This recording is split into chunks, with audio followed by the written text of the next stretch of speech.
नमस्कार। आप लोग कैसे मेरे प्यारे दोस्तों, उम्मीद करता हूँ बिल्कुल अच्छे होंगे। चलिए दोस्तों, आज बात करते हैं पावन सर पवन सिंह जी के बारे में।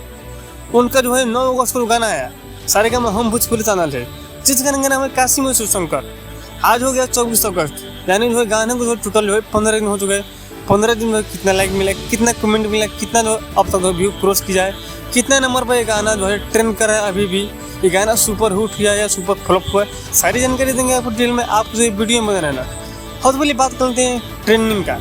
तो अभी भी जो गाना 27 नंबर पर ट्रेंड कर रहा है, वो भी म्यूजिक सेक्शन में ये होता है पावन सर के जलवा और भोले बाबा का आशीर्वाद और जनता के प्यार और दुला। अब वहीं हम बात करते हैं व्यू। तो व्यू अब तक 52 लाख प्लस अब तक व्यू मिल चुका है। अब यहाँ लाइक वाली बात भी कहना बनता है, तो लाइक भी अब तक 1,80,000 अब तक इसका मिल चुका है, 1,80,000 लाइक। अब वहीं बात करते हैं कमेंट का। तो कमेंट अभी भी 42,000 प्लस कमेंट मिल चुका है।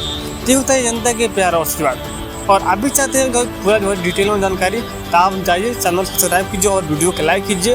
और कल पूरा डिटेल में जानकारी देंगे वीडियो के माध्यम से। तब तक आप लोग जहाँ भी खुश रहिए, मत रहिए। हर हर महादेव।